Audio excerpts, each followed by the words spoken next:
நீங்க ஒரு முதலீட்டாளரா, அதாவது இன்வெஸ்டரா, இல்ல ஓன் ஸ்டே ஓனர், சொந்த வீட்டு உரிமையாளரா, இதுல எது பெஸ்ட் நீங்க நினைக்கிறீங்க? இதுக்கு முன்னாடி உள்ள ஒரு வீடியோல சொந்த வீடு வாங்குறவங்களோட அந்த அட்வான்டேஜ் பத்தி சொல்லிருந்தேன். அதாவது நீங்க தங்குற அந்த வீட்டுக்கு நீங்க மாசம் மாசம் பேங்க்ல லோன் கட்டி காசு கட்டி அந்த வீடு நீங்க சொந்தமாக்கிக்கலாம்.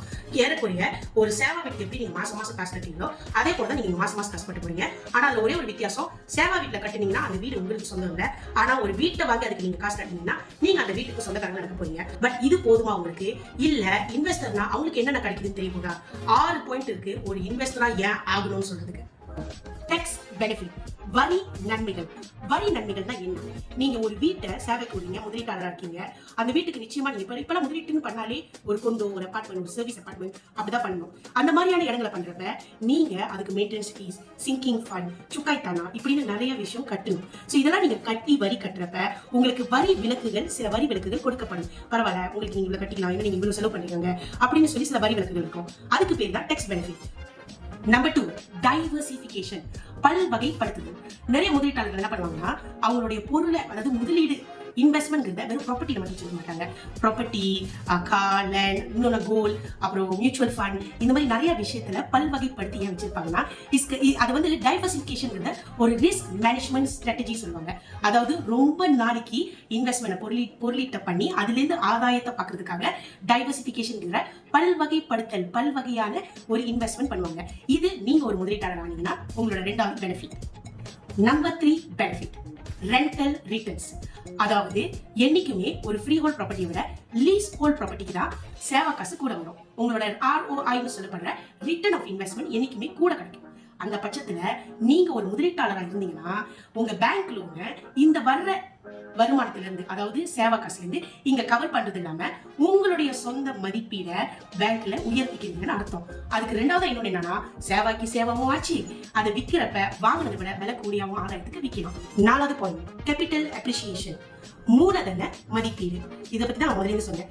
அதாவது ஒரு ப்ராப்பர்ட்டி, ஒரு நிலத்தையோ ஒரு வீட்டையோ நீங்க வாங்குறப்ப, ஒரு எக்ஸாம்பிள் என்னன்னா, அது நீங்க 2 லட்சத்துக்கு வாங்கியிருப்பீங்க. அதோட மதிப்புங்கிறது எவ்வளவு தூரத்துக்கு மேல போகுது அதை பொறுத்து தான் ஒரு இன்வெஸ்டர், ஒரு முதலீட்டாளர் என்பது அந்த இடத்தை வாங்குமா வேணாமா அதெல்லாம் யோசிக்கணும். மலேசியாவோட ஹிஸ்டரி படி பாக்குறப்ப வருஷம் நம்மளோட ட்ரெஜெக்டரி ப்ராசஸ் சொல்லுவாங்க. அதாவது வருஷம் அது என்ன ஆகுது, நம்ம நாட்டுல மட்டும் ப்ராப்பர்ட்டி வேல்யூ என்னைக்கும் இறங்குறதை விட மேல தான் போயிட்டு இருக்க தவிர சில இடத்துல மட்டும் தான் அது நேராவோ இல்ல லேசா கீழே இறங்கும்.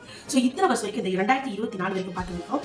எல்லா ப்ராப்பர்ட்டி லைனும் அந்த ஸ்ட்ராட்டஜிக் லொகேஷன் சொல்லுவாங்கல்ல, எந்த இடத்துல இருக்கு அந்த இடத்தோட மதிப்பு ஏறுறப்ப எல்லாமே ஏறிக்கிட்டு போகுது. சோ நீங்க ஒரு முதலீட்டாளராக இருந்தீங்கன்னா சரியான இடத்துல ஒரு வீடை வாங்குனீங்கன்னா இன்னைக்கு 2 லட்சத்துக்கு வாங்கின வீடு நாளைக்கு 8 லட்சம் வரைக்கும் கூட போங்க.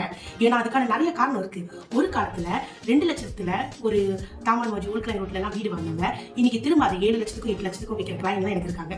வித்தவங்க நிறைய பேர். சோ நீங்க ஒரு இன்வெஸ்டரா இருந்தா அதோட 4வது காரணம் capital appreciation. Point number 5, control over investment. உங்கள் முதலீட்டின் மீது இருக்கிற கட்டுப்பாடு, அதாவது நீங்க அதை கட்டுப்படுத்திக்கீங்கன்னு அர்த்தம். ஒரு முதலீடு, ஒரு இன்வெஸ்ட்மெண்ட் பண்றப்ப வெறும் ப்ராப்பர்ட்டி இல்லைங்க. நீங்க லேண்ட்ல பண்ணலாம், இல்ல கோல்ட்ல பண்ணலாம், இல்ல ஸ்டாக்ஸ் வாங்கி பண்ணலாம், நிறைய விஷயத்துல இன்வெஸ்ட்மெண்ட் பண்றாங்க. ஆனா நீங்க பண்ற எல்லா இன்வெஸ்ட்மெண்ட்லயும் உங்களோட கட்டுப்பாடு கீழே இருக்குதா? ஒரு எடுத்துக்காட்டு, ஒரு எக்ஸாம்பிள், நீங்க ஸ்டாக்ஸ் வாங்குறீங்க, புர்சா சகம் வாங்குறீங்க. அந்த சகம் வாங்குறப்ப நீங்க அதை கண்ட்ரோல் பண்ண முடியுமா? முடியாது. அது அந்த சூழ்நிலையில அந்த கம்பெனி எப்படி சகம் வந்து எந்த இடத்துக்கு இவாலுவேட் பண்றாங்க, எப்படி இன்ஃபிளேட் ஆகுது, அது மேல கீழே போறதுலாம் அங்க பொறுத்து தான். நீங்க அதுல எந்த ஒரு கண்ட்ரோலும் பண்ண முடியாது. அதுல இருந்து லாபம் வந்தா லாபம், இல்லைன்னா நட்டம். ஆனா ஒரு ப்ராப்பர்ட்டியில நீங்க வந்து இன்வெஸ்ட் பண்ணீங்கன்னா நீங்க அதை கண்ட்ரோல் பண்றதுக்கு என்னைக்குமே உங்க கையில அந்த கட்டுப்பாடு இருக்கு.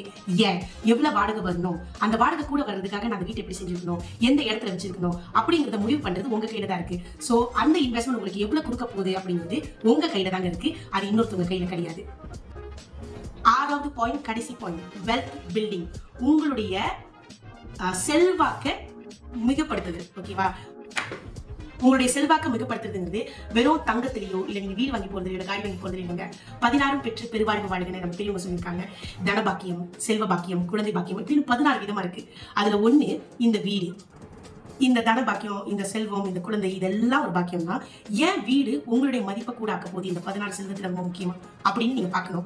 ஒரு வீட்டுக்கு நீங்க முதலீடு பண்றப்ப ஒரு வீடு 2 வீடா போயிருக்கும், 2 வீடு 3 வீடா போயிருக்கும். இது பெருகிக்கிட்டே போறப்ப ஆட்டோமேட்டிக்கா உங்களுடைய வருமானம், உங்க ஃபைனான்ஸ், உங்க பொருளாதாரம் இது மிகையாகும். பொருளாதாரம் மிகையானாலே 16 செல்வத்துல பாதி செல்வம் உங்களுக்கு தேடி வரும். மிச்ச பாதிங்கிறது நம்மளுடைய சந்தோஷம், நம்ம குழந்தைங்க, நம்மளுடைய குடும்பம் இப்படின்னு நிறைய பாரம்பரியமான விஷயங்கள் இருக்கு. ஆனா மிச்ச பாதி வர்றதுக்கு முக்கியமான விஷயம் பொருளாதாரம் தாங்க.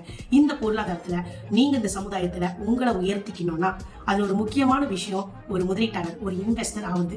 வீடு தனக்குன்னு வாங்கி அந்த வீட்டுக்கு காசு கட்டி நீங்க சொந்த வீடாக்கி அதுக்கடுத்து ரெண்டாவதா ஒரு வீடு பாக்குறப்ப அதுக்கு லோன் கிடைக்க முட்டி திணறதை விட வீடே நீங்க இன்வெஸ்ட்மெண்ட்காக வாங்கினீங்கன்னா அது உங்களுடைய பொருளாதார மதிப்பீடை மேல தூக்கி காட்டும். உங்களோட மதிப்பீடு மேல தூக்கி காட்டுறப்ப ரெண்டாவது, மூணாவது, நாலாவது வீடு வாங்குறதுக்கு ரொம்ப ஈஸியா இருக்கும். அதனால கொஞ்சம் யோசிங்க. நம்ம சமுதாயத்துல நம்ம இதே போல நம்மளுடைய முப்பாட்டன், தாத்தா, பாட்டி, அம்மா, அப்பா இவங்க இருந்த மாதிரி இருக்க போறோமா, இல்ல நம்ம பிள்ளைங்களுக்காக நம்மளுடைய வருங்கால சந்ததிக்காக நம்ம மாத்தி கொடுக்க போறோமா? இது உங்க கையில தாங்க இருக்கு.